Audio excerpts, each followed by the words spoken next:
Hi, நான் உங்கள் DG. Welcome to our channel. இன்றைய காணொளியில தமிழ்நாட்டினுடைய ராமநாதபுரம் மாவட்டத்துல நடந்த ஒரு நிஜமான திகில் சம்பவத்தை தாங்க முழுமையா பார்க்க போறோம். இந்த சம்பவத்துல ராமநாதபுரத்திலிருந்து தன்னுடைய கிராமத்துக்கு இரவு நேரத்துல பயணம் செஞ்ச குமார் அப்படிங்கிற ஒரு வாலிபருக்கு நடந்த அமானுஷ்ய நிகழ்வு தாங்க இன்றைய காணொளி. சோ இன்றைய காணொளியும் கொஞ்சம் கூட சுவாரஸ்யமும் த்ரில்லிங்கும் குறையாம இருக்கும்னு நான் நம்புறேன்.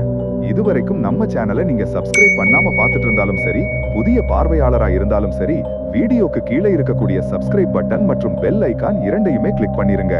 வாங்க நம்ம கதைக்குள்ள போகலாம். இந்த அமானுஷ்ய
இனிமே இங்க நிக்கிறது சரியில்லை, பைக்கை உருட்டிக்கிட்டாவது ஊருக்கு போயிடலாம்னு முடிவு பண்ணி பைக்கை உருட்ட ஆரம்பிக்கிறாருங்க. சரியாக அந்த புளிய மரத்தை கடக்கும் போது சலங் சலங் அப்படின்னு ஒரு மெல்லிய கொலுசு சத்தம் குமாருடைய காதுல கேட்டிருக்கு. குமார் ஒரு நிமிஷம் அப்படியே உறைஞ்சு நின்னுட்டாரு.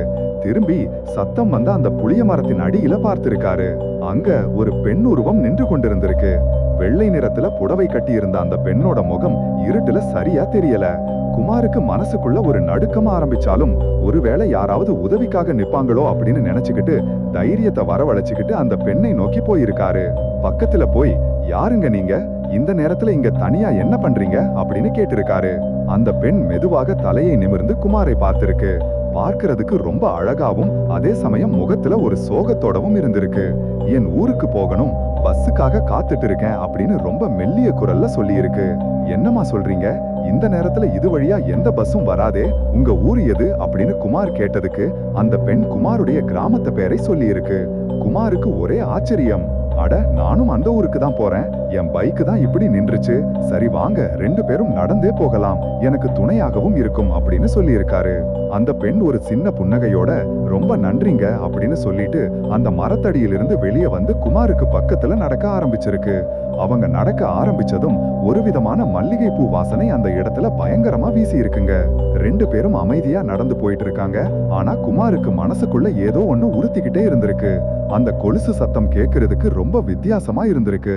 அது மட்டும் இல்லாம அவங்க நடக்கிற மாதிரி தெரியல, மிதந்து வர்ற மாதிரி ஒரு உணர்வு. குமாருக்கு சந்தேகம் அதிகமாயிட்டே போயிருக்கு.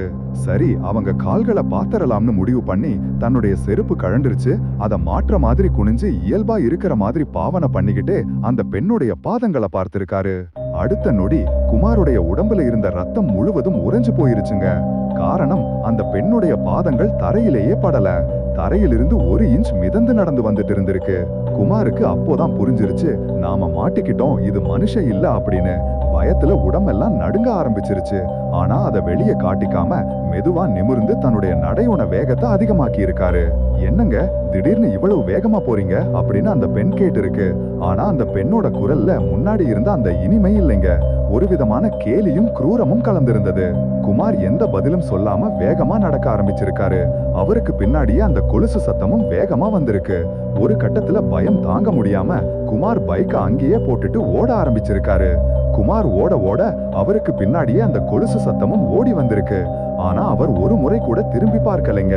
நில்லு, எங்கூட வா அப்படின்னு அந்த பெண்ணோட குரல் ஒரு பயங்கரமான அலறா பின்னாடி கேட்டிருக்கு. குமார் தன்னுடைய வாழ்நாள்ல அப்படி ஒரு ஓட்டத்தை ஓடி இருக்கவே மாட்டாரு. தன்னுடைய குலதெய்வத்தை வேண்டிக்கிட்டே ஓடும்போது தூரத்துல ஒரு வண்டியோட ஹெட்லைட் வெளிச்சம் தெரிஞ்சிருக்கு. அது ஒரு லாரி. குமார் தன் உயிரை கையில பிடிச்சுக்கிட்டு அந்த வெளிச்சத்தை நோக்கி ஓடி சாலையோட நடுவுல நின்னு கைய காட்டியிருக்காரு. நல்ல வேளையாக அந்த லாரி டிரைவர் வண்டியை நிறுத்தி இருக்காரு. குமார் திரும்பி பார்த்தா அங்க யாருமே இல்ல. அந்த பெண்ணோட உருவமும் இல்ல, அந்த கொலுசு சத்தமும் கேட்கல. குமார் லாரியில ஏறி டிரைவர் கிட்ட நடந்த எல்லாத்தையும் சொல்லி இருக்காரு. அதை கேட்ட அந்த டிரைவர், தம்பி நீங்க உண்மையிலேயே அதிர்ஷ்டசாலி. அந்த மரத்துல இருக்கிறது ஒரு மோகினி பிசாச்சு. தனியா போற வாலிபங்களை மயக்கி அவங்க உயிரை எடுக்கிற ஆவி அது. நீங்க இன்னைக்கு பொழைச்சதே பெரிய விஷயம் அப்படின்னு சொல்லி இருக்காரு.